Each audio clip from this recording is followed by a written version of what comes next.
Ryu Suha did not weep the night her husband threw her into the rain. She set her house key on the granite counter, gently, the way you release something that was never truly yours. It was their third wedding anniversary. What Kang Taejun did not know, and what the woman chosen to replace her did not know, was that the wife they had thrown away was about to discover who she truly was. By dawn, the servant they discarded would hold the deed to every one of them, and would walk through the gates of her own $40 million Gangnam mansion, and she would never look back.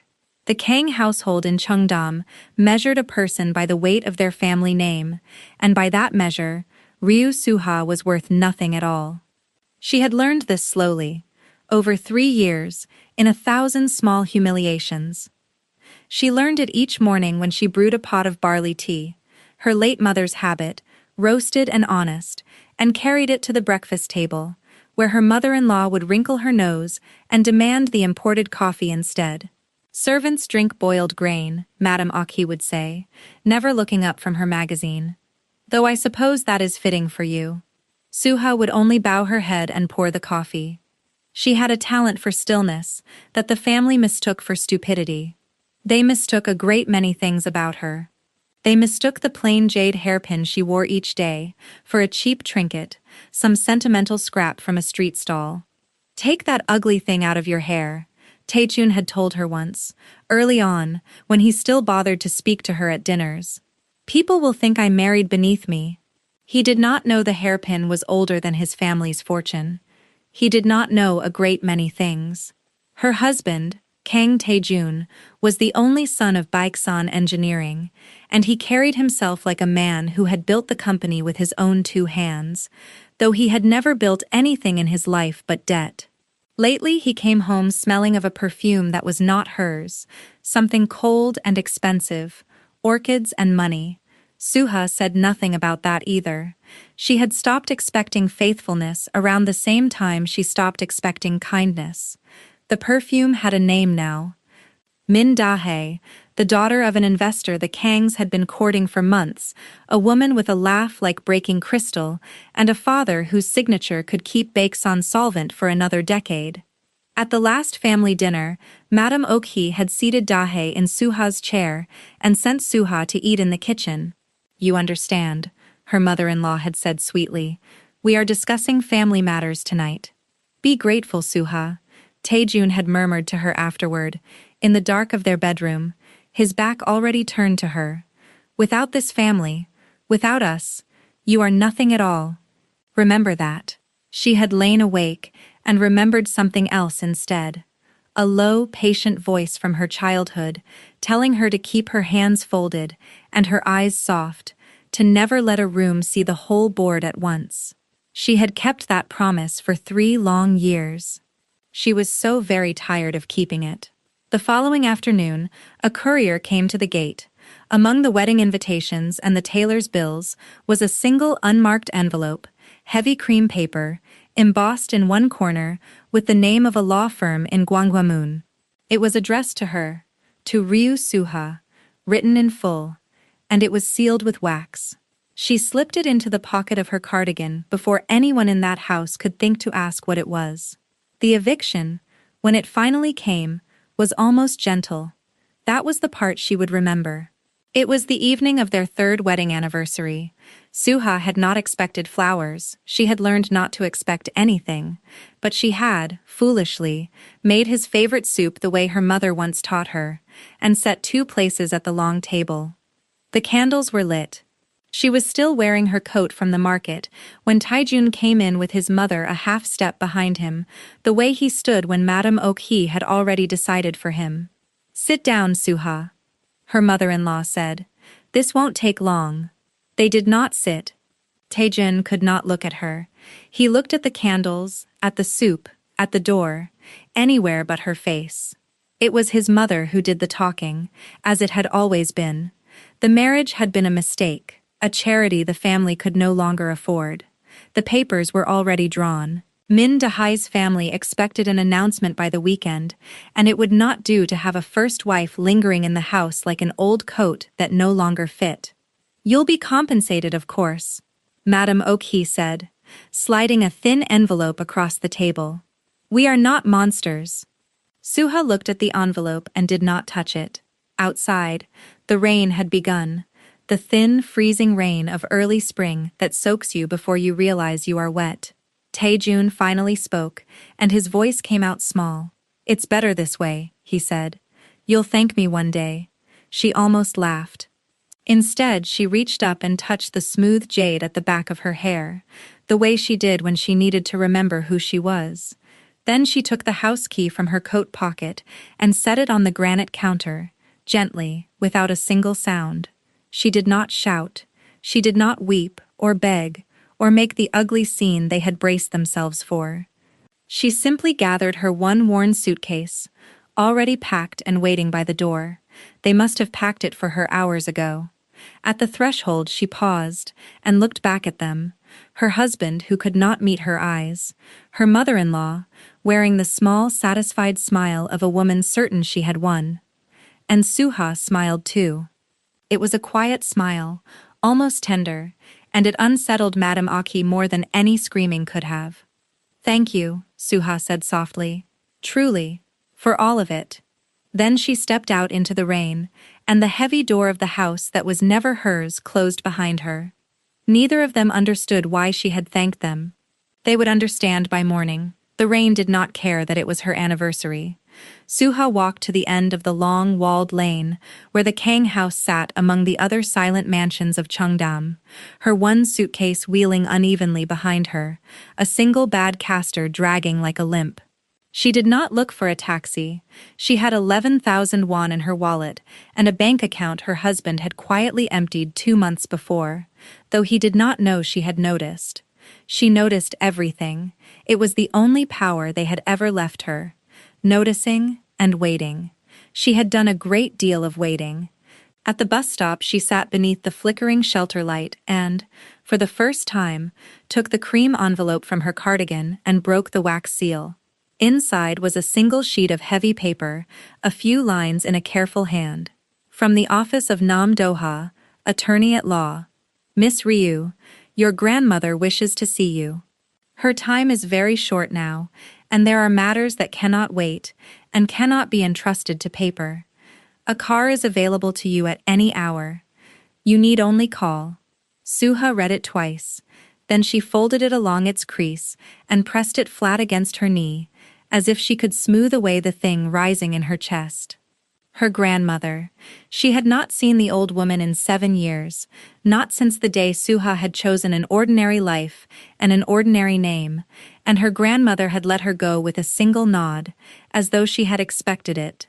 "If you must learn who loves you for nothing," the old woman had said, "then go and learn it. But keep your hands folded, never show them the whole board." Suha had thought she was being brave. She had married a man who smelled of another woman's orchids and called her nothing in the dark. She had learned all of it. For a long moment, she simply sat, a discarded wife in a wet coat, holding a letter from the one person in the world who had never once looked at her with contempt. Pride told her to tear it up. Pride, she had discovered, was a luxury only people with somewhere to go could afford. And for the first time in 3 years, sitting in the wet cold with a stranger's kindness folded on her knee, it occurred to her that she might have somewhere to go after all. The thought frightened her more than the rain did. The bus came, hissing to the curb. Suha let it pass. She was still sitting there when her phone lit up in the dark, a number she did not know, a message that made her breath catch in the cold. "This is Ju Yongsik, steward to Madame Yun. She is asking for you by name, again and again. The doctors say it may be tonight. Please, young miss. Come now, before it is too late." She did not call the car. She could not explain why, except that some stubborn, frightened part of her needed to arrive on her own 2 feet, owing no one, the way she had survived everything else.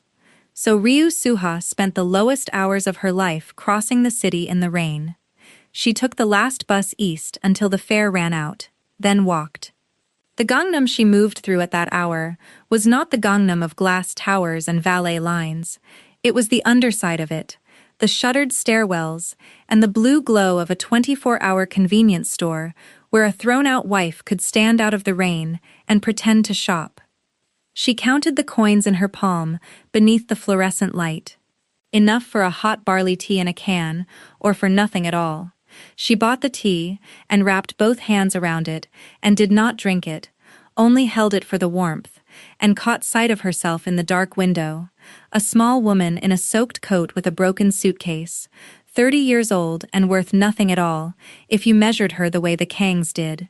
Her feet had gone numb somewhere back along the road. In the pocket of her coat her wedding ring sat where she had worked it off her finger at the bus stop, and its small, cold weight felt heavier now than the whole of her suitcase. For one long moment the exhaustion nearly won. There was a Goshiwon across the street, a room the size of a coffin for 10,000 won a night, and she had just barely enough. She could disappear into it. She could sleep, and in the morning she could be no one, safely, forever. It would be so easy to stay small. She had become so very good at staying small. That was the cruelest thing they had done to her, she thought, standing there in the humming light. Not the contempt itself, but how grateful they had taught her to be for the little space they allowed her. Then her phone buzzed again. Not a message this time. A photograph. An old woman in a white gown, propped against pillows in a room that was plainly no hospital, gilded and vast, her hair thin and silver, and her eyes closed. And clutched in one paper-thin hand, resting on the blanket, was a jade hairpin, the twin of the one in Suha's own hair. Beneath the photograph, 3 words from the steward. She kept hers. Suha's throat closed. Across 7 years of silence and pride, the old woman had been holding the same small green stone. She left the tea on the counter. She walked into the street and raised her hand for the first taxi she saw, and when the driver asked where to, she read him the address on the lawyer's letter, and watched his eyebrows climb toward his hair. "You sure, miss?" he said. "That road. There's only the one house up there." "I'm sure." The city fell away behind them. The taxi climbed, past the last of the streetlights, up a private road cut into the hillside above the district, where the rain thinned, and the lights of Seoul spread out below like spilled treasure. And then the house appeared, and Suha forgot how to breathe. It was not a house, it was an estate, pale stone and black iron, set behind a wall longer than the whole of the Kang property, its tall windows glowing gold against the wet dark. The taxi stopped at a gate that could have admitted a truck. Suha paid the man her very last note and stepped out with her broken suitcase into the shadow of a fortune she did not understand. She had barely reached the intercom when the great gates began to part on their own, sighing inward. A man was waiting in the courtyard beyond, elderly and straight-backed in a dark suit, an umbrella already open and extended toward her against the rain. She knew, somehow, before he spoke, that he had been standing there a long while, that he had been waiting for her for years. He bowed, very low, the way one bows to no ordinary guest. "Miss Ryu," said Ju Yongsik, his voice thick. "Welcome home. We had almost given up hope." The inside of the house was warm, and it smelled of medicine and cut chrysanthemums and, beneath both, of old money, that particular scent of beeswax and cedar and thyme. Suha followed the steward through rooms she could not take in, past portraits of faces she half recognized in the line of her own jaw, up a staircase that curved like something out of a film. Her broken suitcase she had left at the door. It looked absurd there, that suitcase, everything she owned in the world, small enough to carry in a single hand. At the end of a long gallery, a door stood open, and lamplight spilled across the floor. The room beyond was enormous and hushed. A nurse rose from a chair and withdrew without a word. A woman in a charcoal suit stood by the window with a leather folder held against her chest, sharp-eyed, perhaps 50, and she inclined her head to Suha with a respect that made no sense at all. And in the center of it, in a great carved bed, banked with white pillows, lay the old woman from the photograph. She was so much smaller than Suha remembered. 7 years had folded her inward, but when the papery eyelids lifted, the eyes beneath were the same, black and clear, and terribly awake, and they found Suha across the room and filled at once with tears. "You came," Madame Yun whispered. "You came, my Suha. I was afraid I had taught you too well." Suha's legs carried her to the bedside without her permission. She sank down and took the frail hand in both of hers, and the years and the pride and the rain all broke at once. And she was weeping, she who had not wept when they threw her out, she who had smiled at the door. "Halmione," she managed. "Grandmother. I'm sorry. I'm so sorry. I should have come, I should have." "No." The old woman's grip tightened, astonishing in its strength. "No, child.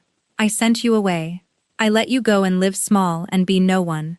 And find out whether a single soul in this world would love Ryu Suha when she had nothing at all to offer them." Her thumb moved across Suha's knuckles. "Tell me, did you find him? The one who loved you for nothing?" Suha thought of her husband's back turned in the dark. She thought of a house key on a cold granite counter. She could not speak. She only shook her head. Once. Something crossed the old woman's face then, grief and fury, and a fierce, flaring love all at once. "Then it is finished," she said. "The experiment is over, and I am glad of it. Listen to me now, Suha, for I do not have the breath to say this twice." She lifted her free hand, trembling, and touched the jade hairpin at the back of Suha's head. "You have worn this every day, even when they laughed at it. Even when they called it a peasant's trinket." A thin smile. "It is the seal of our house. There are only two in all the world. I pressed one into your hair the day you learned to walk, and I kept the other, and I have held it every single night you were gone." Her eyes moved to the woman by the window. "Doha, tell her what she is." The woman in the charcoal suit stepped forward. "Miss Ryu," she said, her voice steady and clear. "My name is Nam Doha. I have had the honor of serving your grandmother for 19 years. Your grandmother is Yun Sonja, founder and chairwoman of Chonghae Holdings." She let the name land. "You are her only living blood. As of tonight, you are sole heir to everything she has built. This house, the company, all of it. It has only ever been waiting for you." The words would not fit inside Suha's head. Chonghae. Even she knew that name, the way one knows the name of a mountain, a holding company so vast and so private that its reach was a thing people guessed at and never quite saw. Ports, towers, banks, and she, a woman with 11,001 and a broken suitcase, was... "Breathe, child," her grandmother murmured, watching her. "You were born to it. You simply were not ready to be believed." The old hand rose again to Suha's cheek. "I am giving you the whole board now, every piece, and this time you may show them. Do you hear me? You have folded your hands long enough. Let them see the queen. Let them all finally see." "Halmione." Suha gripped the hand tighter, as though she could hold her in the world by force alone. "Stay. Please. I've only just found you again. Please. Stay. There is so much You have everything," Yun Sonja said. "That was all I ever wanted." Her eyes drifted closed. The fierce grip in Suha's hands gentled, and then, between one breath and the one that did not follow it, went still. The room was very quiet. Somewhere far below, a clock chimed the hour before dawn. Suha stayed bent over the still hand for a long time, and no one in that great house moved to hurry her. When at last she lifted her head, her face was wet, but something in it had changed. Some soft and pliant thing had cooled and set, the way metal sets when it is poured into a mold. Nam Doha waited until Suha's eyes found hers. Then she opened the leather folder, drew out a single page, and laid it on the blanket where the old woman's hand had rested. "Chairwoman," she said quietly, and the title made Suha flinch, because it belonged to her now. "I am sorry to bring business into this hour, but there is one matter your grandmother instructed me to place before you, the moment you took her seat, and no later. She was very precise about it." Suha looked down at the page. It was a list of holdings, of debts owned and companies leashed, dozens of them, and near the very top, Underlined once in her grandmother's failing hand was a name she knew as well as her own: Baeksan Engineering, the company your husband's family owns, Nam Do-ha said, the one they told you they could no longer afford to keep you. A thin, cold pause. It has been kept alive for 6 years by loans from a fund your grandmother quietly controlled. They do not know the money is ours. They do not know that you, tonight, have become the only thing standing between them and the end of everything they have. She closed the folder. So, what would you like to do? They buried Yoon Sonja 3 days later, on the hillside behind the estate, in a private ceremony with fewer than a dozen mourners and a wall of reporters held back at the foot of the road who did not yet know whose funeral they had come to photograph. Suha stood at the graveside, in borrowed black and learned, in pieces, who her grandmother had truly been. Nam Do-ha told her most of it, in the long quiet evenings in the study, over files that never seemed to end. Yoon Sonja had built Chunghae from a single freight office in the ruins after the war, a young widow with a ledger and a refusal to be pitied. She had bought her first ship at 30. By 50 she owned the water it sailed on. She had done it with no husband, no family name to trade upon, and never once letting a rival glimpse the whole of what she held.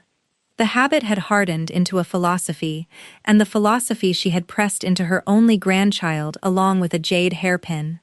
Suha's mother, Seonja's only daughter, had married for love, or what she had believed was love, a charming man who had counted the family's money before he ever counted her heart. He bled the daughter dry and left when Suha was 4, and Suha's mother had died young and quiet of an illness the doctors named, but Seonja always privately called heartbreak. After that, Do-ha said, your grandmother made a decision. She would not let the same thing happen to you. She would not raise you as an heiress to be circled by men who smelled the fortune before they ever saw the girl. She turned a page. So she raised you plainly.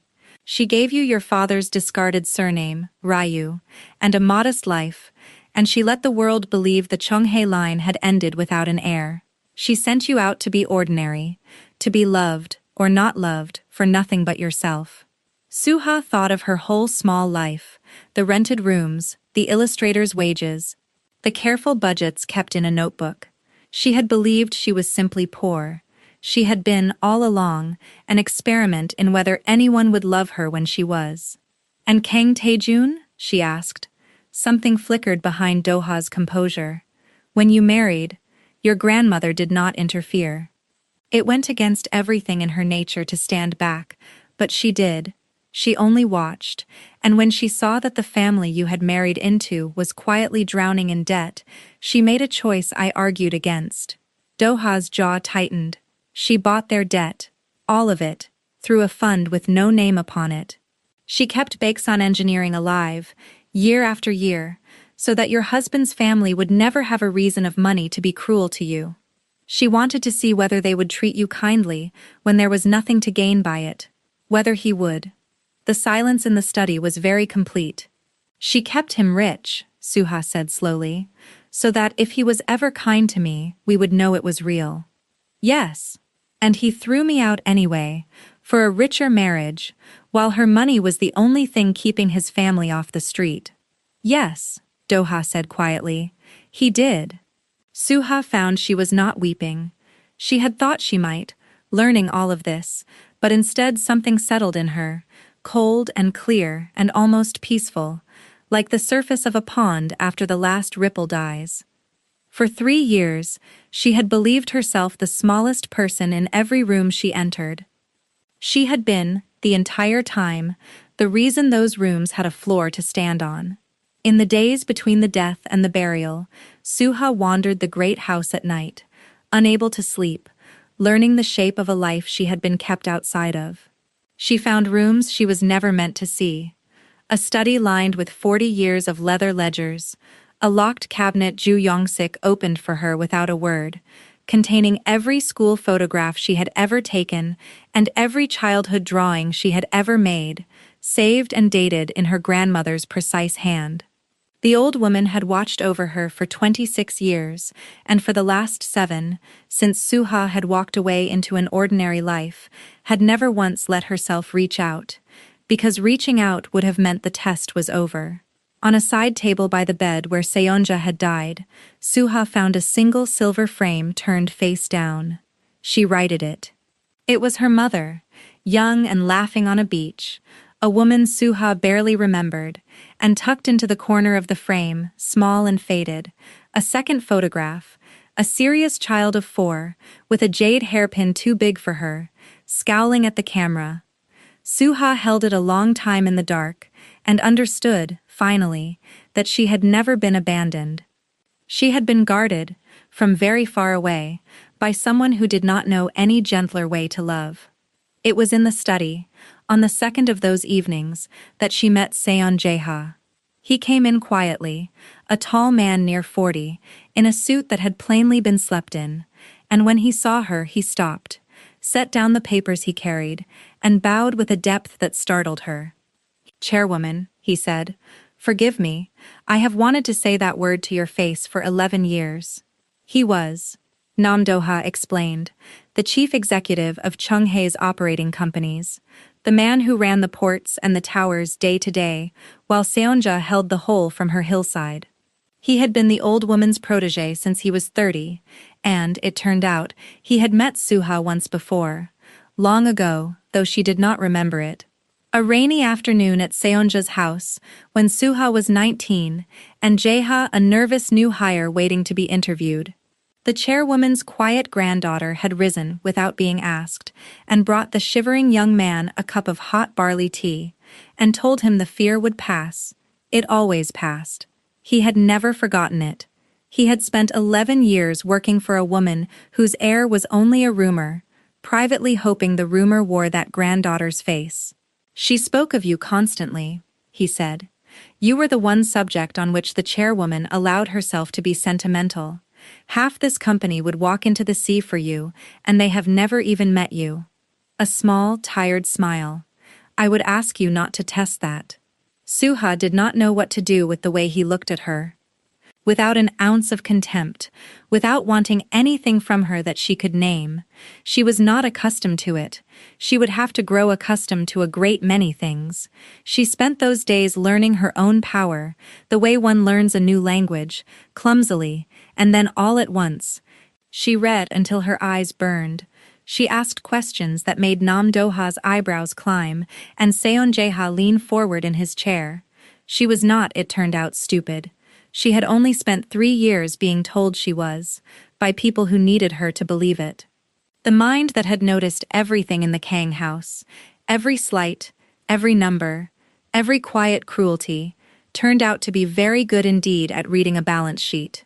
On the morning after the funeral, Nam Do-ha gathered them in the study and read the will aloud, though it took less than a minute, because Yoon Sonja had never wasted a word in her life. Everything to Suha. The shares, the ports, the towers, the banks, the house on the hill, and a single line at the end, in the old woman's own hand, that Do-ha read without inflection, and then had to read again. "To my granddaughter, who was always worth more than the whole of it, I leave the one thing I could never buy her, which is the freedom to stop pretending." There was no one else named. There was no one else left. The lawyers of 3 countries had spent decades assuming the Chung-hae fortune would shatter at Seonja's death, carved up among rivals and revenue services. Instead, it passed whole and silent into the hands of a woman who, 1 week before, had been counting coins for a can of tea. Suha listened to the line about pretending and folded her hands in her lap, out of 3 years of habit, and then, deliberately, unfolded them. 3 evenings after the funeral, Nam Do-ha laid a heavy cream card on the desk before her. It was an invitation, engraved and gold-edged, the kind that cost more than most people earned in a week. Suha recognized the Kang family crest at once. She had poured coffee beneath it for 3 years. "The engagement," Do-ha said, "Kang Tae-jun and Min Da-hae. The families announced the alliance formally in 3 nights' time, at the Hansol Grand in Gangnam. 400 guests." She paused. The Min family are wealthy, but they are cautious. They have been asking hard questions about Baeksan's finances. The Kangs are desperate to reassure them. And to do that, they need to prove their mysterious backer, the fund that has carried them for 6 years, is solid and will keep flowing. Suha looked up. They want the fund's owner to bless the marriage. They have been begging for it for weeks, Doha said. They have no idea who they are begging. They only know the fund has agreed, at last, to send its principal in person to the gala. Something moved across Suha's face then that would have frightened the Kangs very much had they been there to see it. It was not rage, it was worse than rage. It was calm. Then I accept, she said, and picked up the jade hairpin from the desk, turning it once in the lamplight. Tell them the chairwoman of the fund will be delighted to attend. Tell them she is very much looking forward to meeting the family. The next morning, for the first time, Ryu Suha went to work as the woman she truly was. Chonghae Holdings occupied the top 11 floors of a black glass tower in Yoedo, above the river, above the very banks that borrowed from it, without quite knowing they did. Suha rode up alone in a private elevator, watching the city drop away beneath her, and when the doors opened on the highest floor, a corridor of people stood waiting. Executives, secretaries, the quiet machinery of an empire, and all of them bowed at once, a sound like wind moving through a field of grain. She had dressed with care, not in the borrowed black of the funeral, but in a suit the color of dove-gray stone, cut clean and severe. She had put her hair up herself that morning and fixed it with the jade hairpin so that the seal of the house sat plainly at the back of her head for anyone who knew how to look. She had spent 3 years making herself small enough to be overlooked. She was finished with that now. They led her to the chairman's office, a vast and silent room with the whole of Seoul laid out beyond the glass, and to the chair her grandmother had occupied for 40 years. Nam Doha and Soeun Jae-ha came with her. On the desk waited a single document and a heavy brass seal. "Once you sign," Doha said, "it is done. You are chairwoman, in fact, not only in blood, every share, every vote, every fund, including the one that holds Baeksan." She set a pen beside the page. "Take whatever time you need." Suha did not need any time. She had already taken 7 years. She signed. The pen moved without a tremor. She pressed the seal into the red wax herself, the way her grandmother would have, and when she lifted it away, the whole room seemed to exhale. Word went out through the building within the hour, and through the markets by afternoon. Chonghae had an heir, and the heir was a woman no one had heard of, and the share price, which had wobbled at the rumor of the old chairwoman's death, steadied and then climbed, because the analysts who had feared a leaderless empire did not yet know they had reason to fear something else entirely. On the 41st floor, the old guard of executives came one by one to bow to her, and to take her measure, and to leave again, each of them faintly unsettled by how little she gave away. Then she sat in the chair, folded her hands upon the desk, and for a moment simply allowed herself to feel it, the strange new weight of being, for the first time in her life, the most powerful person in the room, and no longer hiding it. "There are decisions to make about Baeksan," Nam Doha said. "The loans mature on a rolling schedule. You could call them tomorrow. The family would be insolvent within the week, publicly, messily. It would be entirely legal and entirely deserved." "No," Suha said. Jae-ha glanced at her. Doha waited. "Not tomorrow, not messily." Suha turned the brass seal slowly in her fingers. "If I ruin them quietly, in an office, with paperwork, only I will ever know what happened. They will tell everyone I was cruel and grieving and half mad with it, and they will make themselves the victims of a heartless woman." She looked up, and her eyes were very clear. "They wanted an audience for my humiliation. They seated another woman in my chair and sent me to eat in the kitchen. So they will have their audience. I will simply be standing where they never thought to look for me." She set the seal down. "We do nothing to Baeksan until the gala. Let them spend 3 more nights certain they are saved. Let the Min family arrive believing they are marrying into a solvent house. And then, the faintest smile, the one that had unsettled her mother-in-law at the door. Then the fund's principal will arrive, precisely as promised, and bless the union in person. For a moment, no one spoke. Then Seon-jae-ha, very quietly, began to laugh, a low and admiring sound, and pressed his knuckles to his mouth to stop it. "Forgive me," he said. "It is only—" The chairwoman used to say something. She said the mistake everyone made was thinking she wanted to win. Winning, she said, was easy. What she wanted was for them to understand, at the exact right moment, that they had already lost. He shook his head. "You are very much her granddaughter." "One more thing," Suha said, rising. "Baeksan employs 400 people. Engineers, welders, clerks, men and women who never once were cruel to anyone. When the family falls, they are not to fall with it. I want a plan on my desk to protect every ordinary worker in that company. The family loses everything. The people who actually built the thing lose nothing. Is that understood?" Nam Doha wrote it down, and something in her severe face had gone soft, almost proud. "Yes, chairwoman."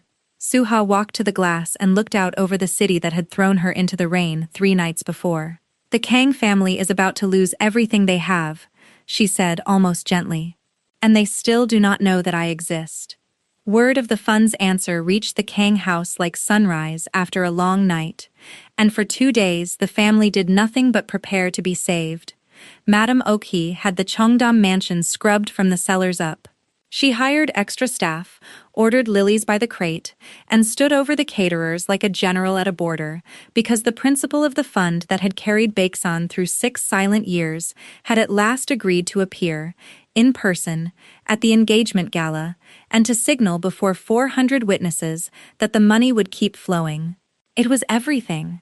Without that signal, the Min family would walk, and if the Min family walked, the truth about Baeksan's rotten books would follow them out the door, and the Kangs would be finished.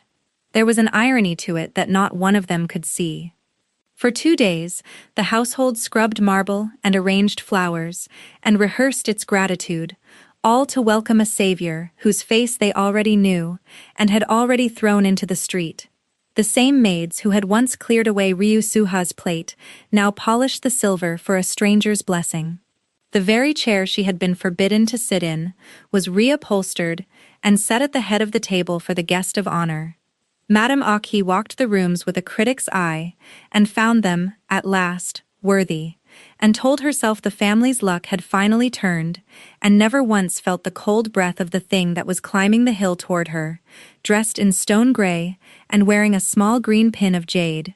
"Whoever they are," Madame Oki told her son, straightening his collar before the hall mirror, "you will smile at them as though they hung the moon in the sky.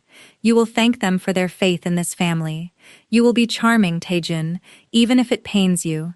Do you understand me?"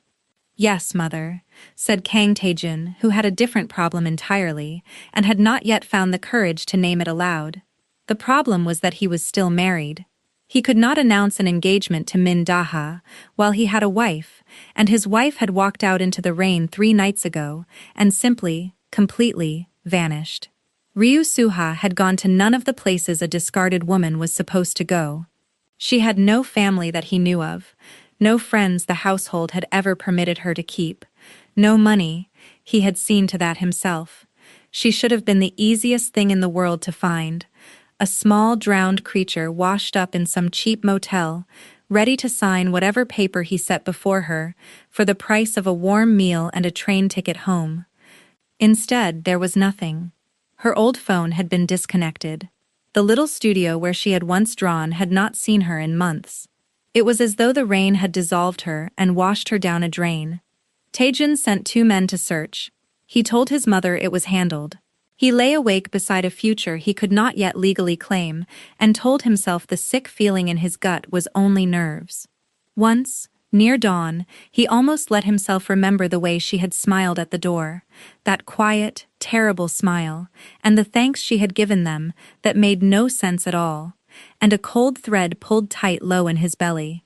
Then he pushed it away, because there was far too much to lose to be haunted by a woman who had nothing. He did not know that his wife's legal affairs had, that very week, been taken up by the offices of Nam Doha. He did not know that, when the response to his hastily filed divorce petition arrived, it would come on the letterhead of the most feared corporate counsel in the country, and that his own lawyer would go gray reading it and beg him, in a strained voice, to wait, to please just wait until after the gala, before he pressed anything at all. His men did find one thread, in the end, though they never understood what they held. A junior investigator traced a bank transfer, a modest severance the family had wired to Suha's old account to keep the divorce clean, which she had refused, and which had been quietly sent back 3 days after the eviction, routed through a law office in Gwanghwamun. The office of Nam Doha. When Taejun's man telephoned to ask, politely, on whose authority the firm was handling the affairs of one Ryu Suha, he was placed on hold, and then a cool voice informed him that the firm did not discuss its clients, that any further contact should be made in writing, and that the family would find it in their interest to be patient.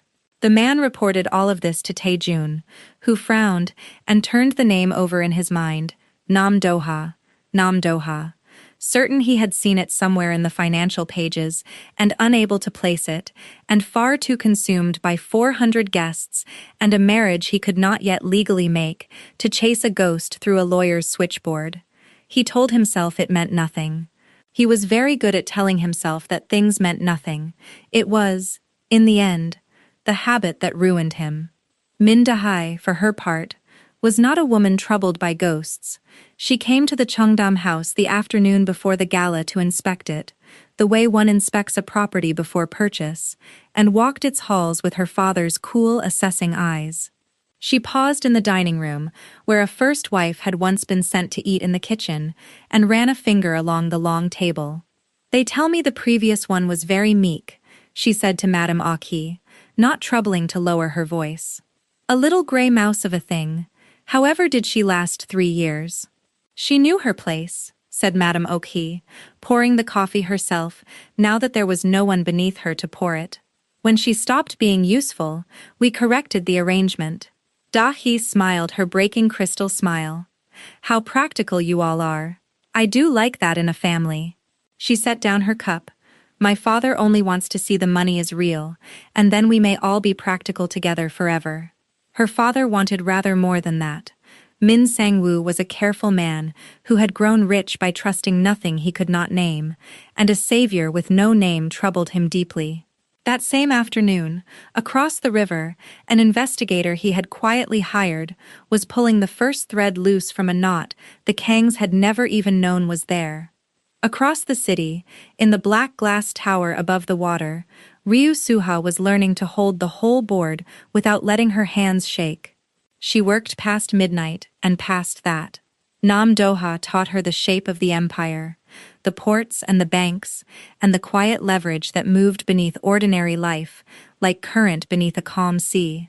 Soyeon Jae-ha taught her the people, who could be trusted, who was loyal to the memory of her grandmother, who would bear watching. The staff of Chung Hae, who had braced themselves for a spoiled stranger or a frightened girl, found instead a woman who remembered every name the first time she heard it, and who, on the second night, when the kitchens had closed and the analysts were still bent gray-faced over their screens, wandered in herself, boiled a great pot of barley tea, and carried cups of it out to their desks with her own 2 hands, the way she had once carried coffee to people who despised her, except that these people looked up at her, as though she had handed them something holy. "You don't have to do that," Jae-ha said, finding her in the kitchen, sleeves pushed to the elbow, waiting on the water.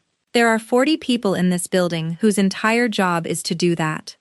"I know," she said. "I spent 3 years being one of them. I would like to remember it was never beneath me." She poured him a cup without asking whether he wanted it. "Sit. You look worse than I do, and I have been dead on my feet since Tuesday." He sat. He took the tea. For a while neither of them spoke, and it was not uncomfortable, and Suha understood, with a small shock, that it had been years since silence in another person's company had not meant a held breath, a bracing for the next unkindness. "You are afraid," Jae-ha said at last, not unkindly. "Of the gala, of walking back into that room. Yes, she admitted, and it surprised her, the ease of saying it. For 3 years that world made me feel like nothing at all. I keep waiting to feel like nothing again, the moment I put the dress on. She turned the cup in her hands. Is that not absurd? I could buy the hotel out from under them. I could buy the family twice over, and some part of me is still the woman eating alone in the kitchen, listening to them laugh through the wall. That woman, Jeha said carefully, is the reason 100 people in this building would follow you into the sea tomorrow. Your grandmother was respected. She was also feared, and a little alone, to the very end. He set down the cup. You are the first Chunghae anyone has ever wished to bring a cup of tea to. Do not be so quick to bury the woman in the kitchen, chairwoman. She is the best thing you are carrying into that room. Suha looked at him a long moment. This man who kept saying true things she had no defense against, and felt something turn over quietly in her chest that she had no time for, and set gently aside, for later, if there was to be a later. The next morning, she did a thing that was not on any plan Nam Doha had drawn.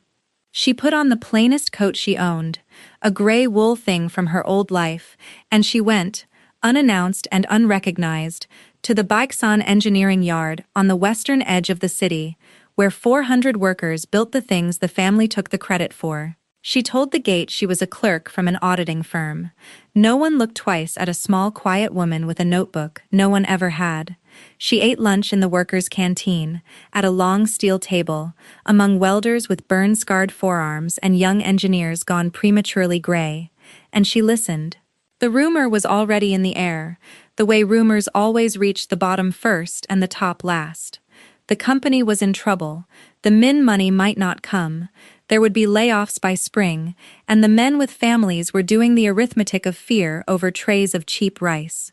My boy starts university in March, an older foreman said heavily, to no one in particular. 22 years I've given this place. If it goes under, the family lands soft, they always do. It's us that hit the ground. Suha knew that foreman. His name was Shin, and 3 years earlier, at a Baeksan groundbreaking she had been trotted out to smile at just after her wedding, he had been the only person on the whole site who noticed the new young wife standing alone and cold, and had quietly brought her a paper cup of coffee and told her to stand out of the wind. He did not recognize her now. Why would he? She had been nothing to look at then, and she had made very sure of it. She said nothing. She finished her rice, and that evening she added 3 lines in her own hand to the protection plan on her desk, and underlined the foreman's name, the way her grandmother had underlined Baeksan. She had sat among them for an hour, invisible as she had always been, and she had felt something she did not expect. Not pity, but kinship. These were the people the family had never once thought about. The hands beneath the name, and she had been one of them. A pair of hands in a great house, pouring the coffee, keeping the books, holding the whole thing upright, while being told she was nothing. The difference between her and the foreman named Shin was an accident of blood and a jade hairpin, no more. She did not intend to forget that. Whatever else she did with her grandmother's empire, she would not run it the way the Kangs ran Baeksan, from a great height, blind to the people who held the floor up. She left the canteen the way she had come, unnoticed, and no one at that steel table ever knew that the small, quiet woman with the notebook had just decided, over a tray of cheap rice, to save every one of their livelihoods. By the time she returned to the tower, Nam Doha was waiting, with her mouth set in a hard, flat line. The Min family are more careful than the Kangs, she said. Min Sang-woo does not trust a savior he cannot name. His investigator is good, chairwoman. In 2 days the man has traced the fund to a holding structure, and the holding structure to a name he was never meant to reach. She laid a photograph on the desk, a nondescript man in a parked car. He has found Xionghae, and a chairwoman lately deceased, and a rumor, only a rumor so far, of a hidden heir named Ryu. He does not yet know it is me, Suha said. Not yet, by tonight he may. Doha's eyes met hers steadily. We could move the timeline, Act against Baeksan this morning, quietly, on paper, and have it finished before the man ever reaches the truth. Safer, cleaner. Suha considered it. Then she shook her head, slowly, and the calm in her was total. No, she said. Let him find it. Let him walk into that ballroom knowing exactly how much danger his precious alliance is in, and let the Kangs walk in knowing nothing at all. That is the shape of the thing. She rose and crossed to the window. I don't want to win in an office, Doha. I told you that. I want them all in one room. The husband who threw me into the rain, the woman who took my chair, the mother who sent me to the kitchen, and the careful man who tried to buy himself a solvent son. I want every one of them standing under those chandeliers, smiling, certain, one single heartbeat before they understand. She turned back from the glass. There is one more thing. Min Sang-woo is the careful kind of frightened man, and frightened men reach for the regulators when they have nothing else left. Before I dress tonight, I want every filing on the Baeksan Fund sent to the Financial Supervisory Service, in full, 6 years of disclosures, every one, every date. Not because we have anything to hide, but because I want it already sitting open on their desks when he telephones them in a panic tomorrow morning. Nam Doha's pen paused over her notebook, and something almost like a smile touched the corner of her severe mouth. You are defending against a move he has not yet made. He'll make it, Suha said. Men like him always do. I would simply rather be 3 steps ahead of the room than 1 step behind it. She watched the river move far below, silver in the failing light, and reached up to touch the jade at the back of her hair, the way she did when she needed to remember exactly who she was, except that now, the gesture meant something new.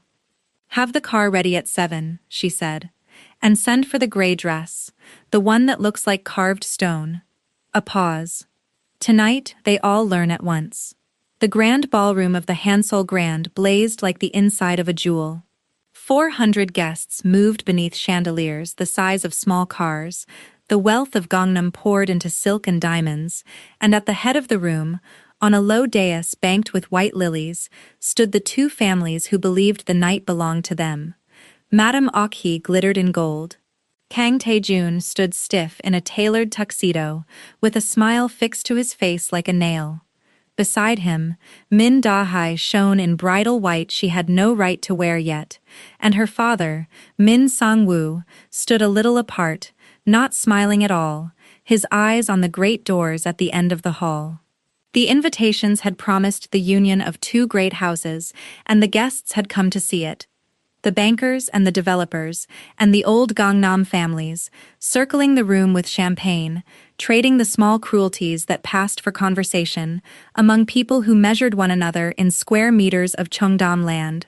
Word had gone quietly around that the famous silent backer of Baeksan would appear tonight in the flesh, for the first time ever, and the curiosity of it charged the air like weather. No one had ever seen the principal of the fund. Some said it was a foreign pension. Some said an old man in Busan. The cleverest guessed a syndicate of banks. Not one of them guessed a woman, and certainly not the woman who at that very moment was stepping out of a black car beneath the hotel's marble portico, alone, handing her stone-gray coat to a valet, and walking toward the ballroom at an unhurried pace, as though she had all the time in the world.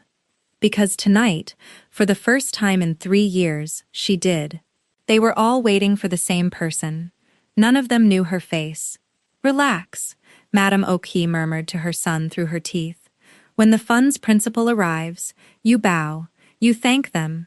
The Min contracts are signed by midnight, and this family is untouchable for another generation. Smile, Tae-jun. We have won. At 2 minutes past 8, the great doors opened. There was no announcement at first, only a change in the air, the way a room quiets before it knows why. A woman walked in alone. She wore a gown the color of carved stone, severe and perfect, and she moved through the glittering crowd without hurry, without searching, the way water moves downhill, certain of where it is going. Her dark hair was swept up and fixed with a single ornament of green jade. She was not the largest presence in the room, she was simply the one the whole room slowly turned toward, without understanding that it did. Kang Taejun saw her, and the fixed smile fell off his face and shattered somewhere on the marble floor. That's... His voice came out strangled. Mother, that's... Madame Aki saw her too, and the color drained from beneath her powder. Suha? It was barely a breath. What is she? How did she even get in here? For that first endless moment, they only saw the gray mouse. The meek little wife they had thrown into the rain, somehow scrubbed up and led into their party, and the horror on their faces was the small, ordinary horror of a social embarrassment, a stain about to spread across their perfect night. A ripple went through the nearer tables. Guests who had met the meek young Kang wife at some past function frowned, half recognizing her, unable to reconcile that gray little memory with the woman crossing the floor now, who wore authority the way other women wore perfume. Whispers began, and died, and began again. Madame Oki half rose from her seat, one jeweled hand lifting, meaning to have security remove the embarrassment quietly before it could reach the dais. She was too slow. Everyone, that night, would be too slow. Then the master of ceremonies stepped to the microphone, beaming, and reading from his gilded card, and the ordinary horror became something else entirely. Distinguished guests, it is our profound honor to welcome tonight's guest of honor, the principal and chairwoman of the Chunghae Holdings Group, the sole benefactor whose faith has sustained Baeksan Engineering these 6 years. Please, warmly welcome, Chairwoman Ryu Suha. The name landed in the silence like a stone into a still pond. For a moment nobody applauded, because nobody understood, except the 3 people on the dais to whom the name meant the end of the world. Kang Taejun swayed on his feet. Madame Okhi's jeweled hand closed slowly around the stem of her glass, until it seemed it might snap. And Min Sang-woo, who had spent the last hour reading an investigator's report in a parked car, went very still, because he alone had arrived already half-knowing, and half-knowing had not prepared him in the least for the sight of it made flesh. The discarded daughter-in-law, mounting the dais of the family that had thrown her out, wearing the name of the fund that owned every one of them. Suha stopped at the foot of the dais and looked up at them, at her husband, at his mother, at the woman in white, and she did not smile cruelly, and she did not raise her voice. She simply let them look at her, and let the understanding arrive at its own pace, watching it cross their faces, one by one, like a shadow moving over a field. "Good evening," she said. Her voice carried without effort in the vast quiet room. "I understand this family has been very eager to meet me. I do apologize for keeping you waiting. It has been a difficult week. I buried my grandmother on Tuesday." Taejun's mouth worked. "Suha, I don't understand." "No," she agreed. "You never did. That was rather the point of me." She climbed the 3 low steps onto the dais, unhurried, so that she stood among them now, level with them, where they had never once permitted her to stand. "Let me make it simple, since we are among friends. The fund that has kept Baeksan Engineering alive for 6 years, the money without which your company would have collapsed before I ever married into it, belongs to me. It always belonged to my family. Every roof over your heads, every car, every crate of lilies in this room tonight was paid for with my grandmother's money, which is now mine." She turned her head slightly.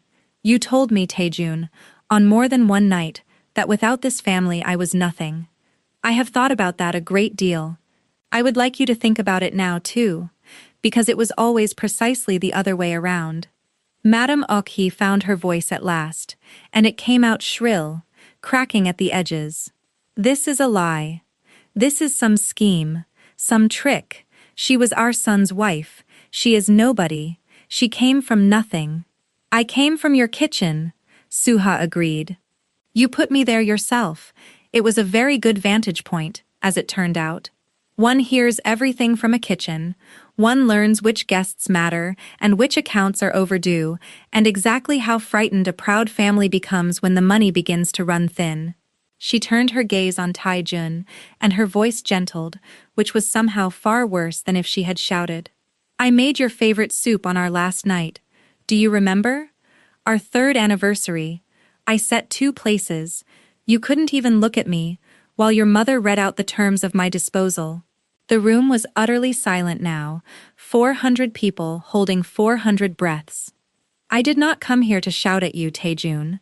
I came so that all these good people, whose respect your family has spent a fortune trying to buy, could watch you finally understand what you threw away. That is all. Consider it understood. Min Sang-woo stepped forward, sharp and cold. So it is true, he said. Baeksan is insolvent. It has been a hollow shell held upright by a stranger's money for years. He rounded on Madame Oki, his voice rising. You paraded my daughter in front of 400 people to marry into a bankruptcy. You would have chained her to a dead company and called it an alliance. Mr. Min, Madame Oki's composure was cracking like river ice in spring. Mr. Min, there has been a misunderstanding. The company is sound. The accounts belong to her. Min Sang-woo flung a hand toward Suha.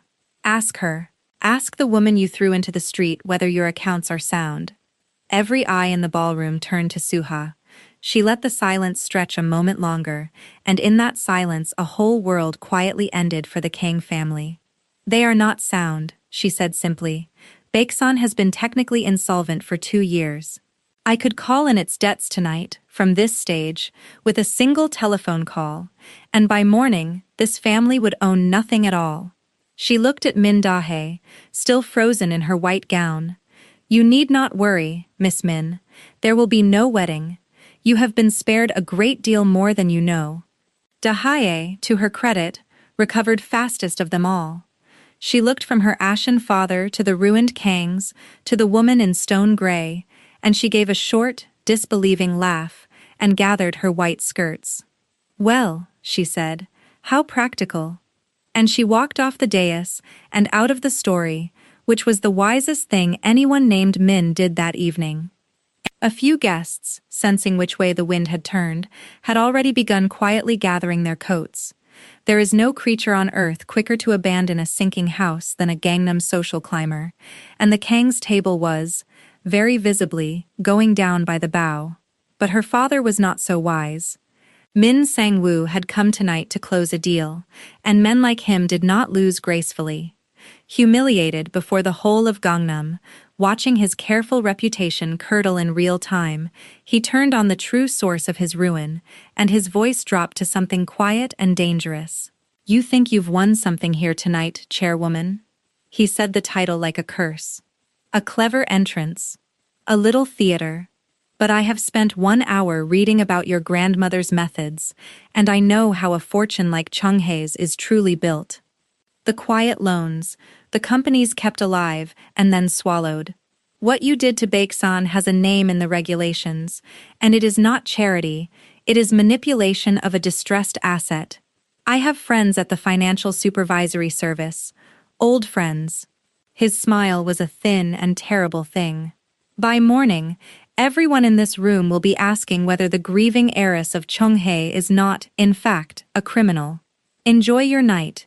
It may be the last good one you have. A gasp moved through the nearer tables. Some of the guests, who a moment before had been quietly savoring the ruin of the Kang family, now glanced at one another uncertainly, for Min Sang-woo was a man with real friends in genuinely dangerous places, and a threat from him was not the empty bluster of a cornered husband. Even Nam Do-ha, near the doors, went briefly still.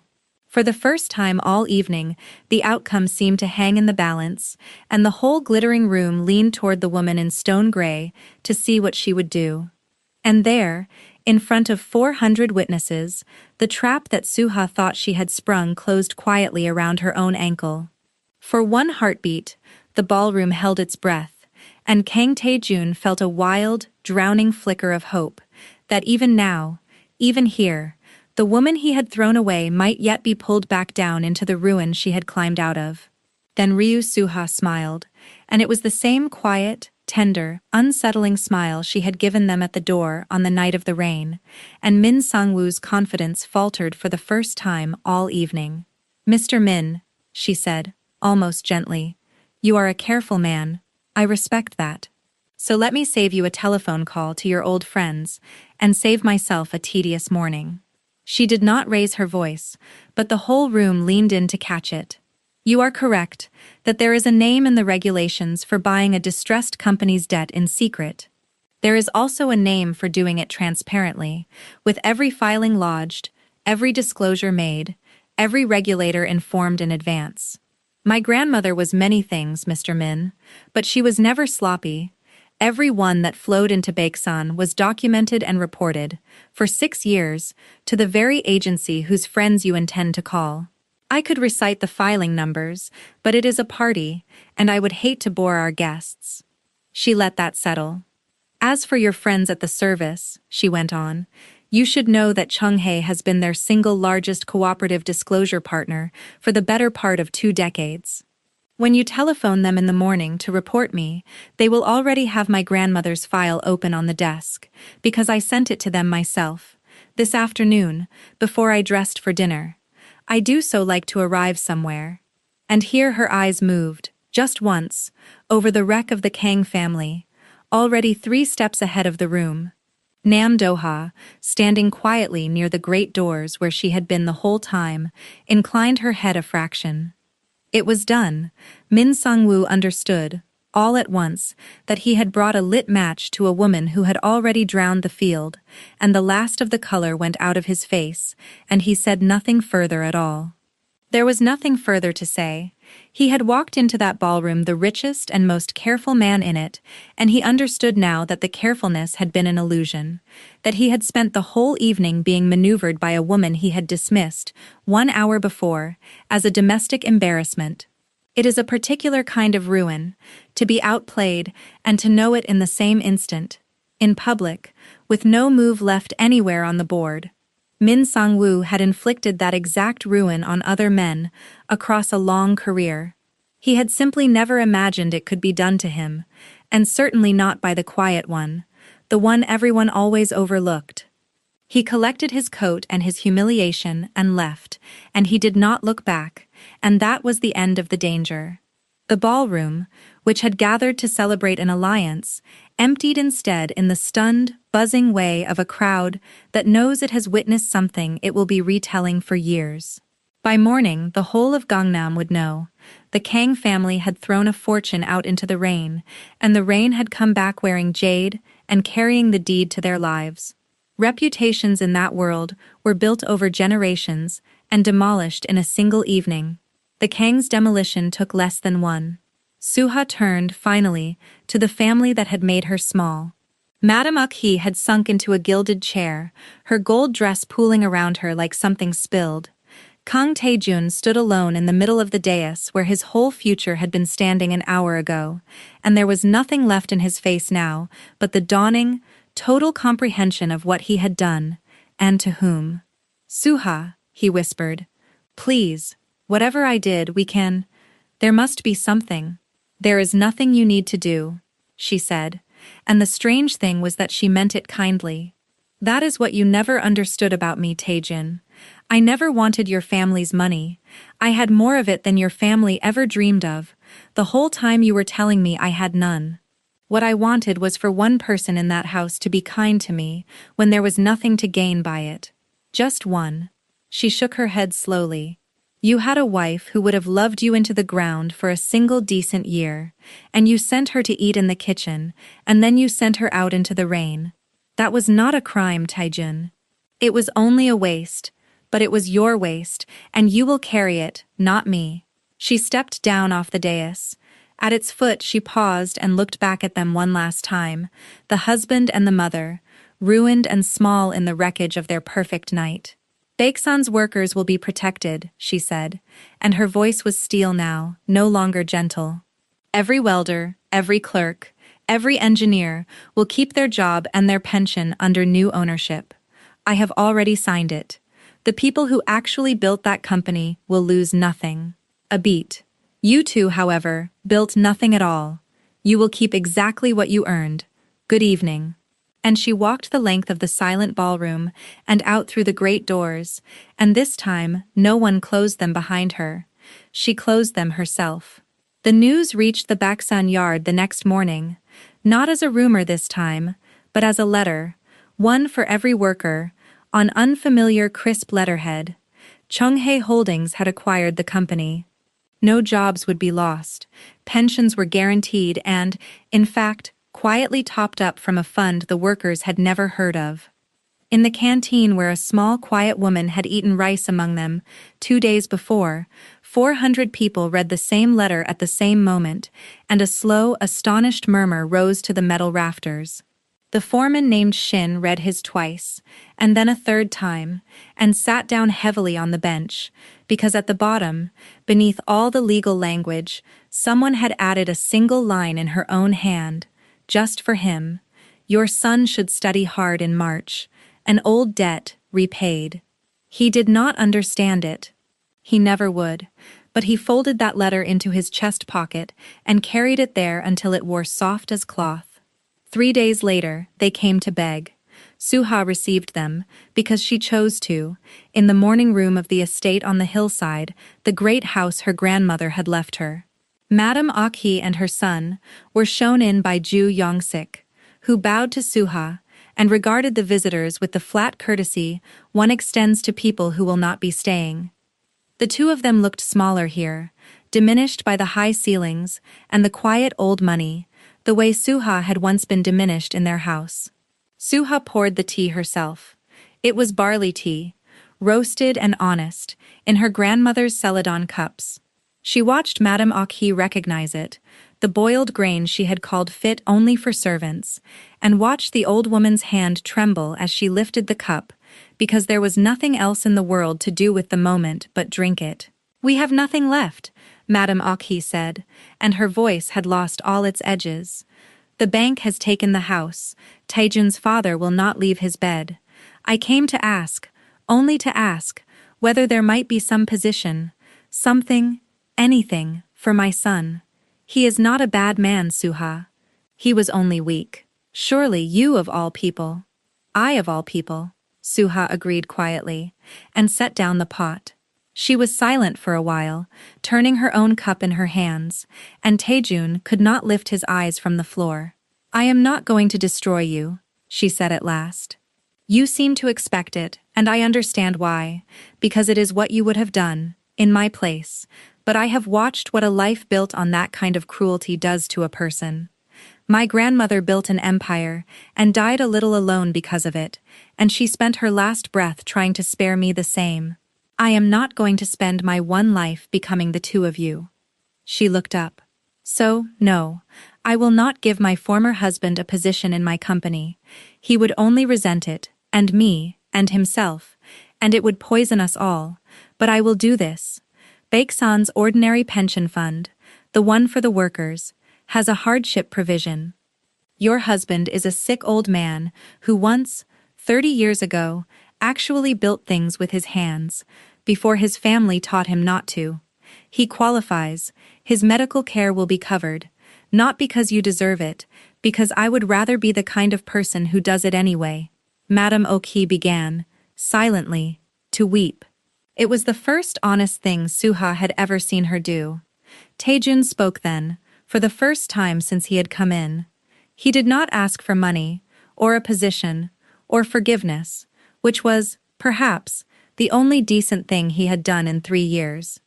"I keep thinking about the soup," he said, very low, staring down at his own hands. "The anniversary. You set 2 places. I told myself for years that you were cold, that there was nothing behind all that quiet. It was easier than admitting I had never once looked." He lifted his eyes, and they were wet, and empty of everything but understanding, which had arrived far too late to be worth anything at all. "You would have loved me even poor, wouldn't you, if I had let you?" "Yes," Suha said simply. "That was the whole tragedy of it." She refilled his cup. "Drink your tea, it's good for the cold. Then Mr. Ju will see you out." When they had gone, the house was very quiet.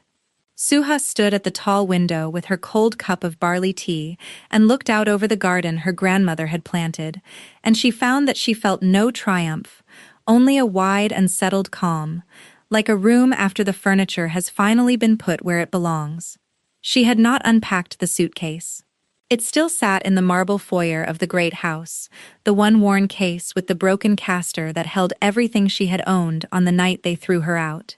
Ju Yongsik had offered a dozen times to have it carried up, or thrown away, or replaced with something befitting the chairwoman of Cheonghae.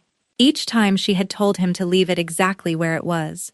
She wanted to see it every morning when she came down the stairs. She wanted to remember the woman who had dragged it through the rain, worth nothing at all if you measured her the way they did. She never intended to measure anyone that way again. That evening, she climbed the hill behind the house to the new grave, the earth still raw and not yet settled, and she sat beside it in the last of the light, the way she had once sat at her grandmother's bedside. She did not say very much. She told the old woman that Baeksan's workers were safe. She told her that the family had come to beg, and that she had given them tea and not cruelty, and she thought, though she could not be certain, that somewhere Yoon Sonja was both proud and a little exasperated, which had always been the exact shape of her love. "You could have simply told me," Suha said to the quiet stone. "All those years, you could have just said that you loved me." The wind moved in the pines above her. "But then," she admitted, "I would never have learned what I was worth without any of it. So thank you, truly, for all of it." It was what she had said to the Kangs at the door on the night of the rain, the very same 3 sentences, and only now, saying them to the one person in the world who had earned them, did she understand that she had meant them all along, only never for the people she had said them to. Seon Jae-ha found her at the window as the light was going gold. "The workers' transfer is finished," he said. "All 400. The foreman you underlined, Shin, they've made him site manager. His son starts university in March." He came to stand beside her, a careful arm's length away, the way he always did. "Your grandmother would be unbearable right now, you understand." Insufferably proud. Suha laughed, softly, and it startled her how easily it came now. "Stay for dinner," she said, watching the garden and not him, and feeling the old fear rise. The one that said kindness always had a price, and setting it gently aside, because she was learning, slowly, that sometimes it did not. "It's only barley tea and whatever the kitchen has, nothing befitting a chairwoman." "That," said Jae-ha, "sounds like the best offer I've had in 11 years. They stood together at the window as the servants began, somewhere below them, to lay a small table for 2. It was not a grand thing, what was starting between them. It had none of the fanfare of the wedding she had once been thrown out of. No 400 guests, no lilies by the crate, no alliance of houses. It was only a tired man, and a woman learning to be unafraid, and a pot of barley tea, and the enormous quiet after a long storm. Suha thought it might be the first true thing anyone had ever offered her, without first weighing what she was worth. She decided to let herself keep it. She reached up and touched the jade hairpin at the back of her hair, not to remember who she was this time, but simply because it was hers, and she was, at last, exactly where she was meant to be. Outside, the last of the rain was long gone, and the lights of the whole city were coming up gold below the hill, and every single one of them, had they only known it, sat on land that in one way or another belonged to the quiet woman at the window, the one they had once thrown away. Ryu Suha did not destroy the people who discarded her. She simply stopped being small enough to fit in the box they had built for her, and the box, it turned out, had been the only thing holding them up. Her grandmother told her once to never let a room see the whole board, to let them mistake a queen for a pawn. She had played the pawn for 3 long years. She had been the queen the entire time. If this story moved you, if you believe the quiet ones are the ones who hold all the real power, and that dignity is the sharpest revenge there is, then do her justice. Hit that like button, subscribe, and share this with someone who needs to be reminded of their own worth. And tell me in the comments, what was the exact moment you knew the Kang family had already lost? I'll see you in the next one.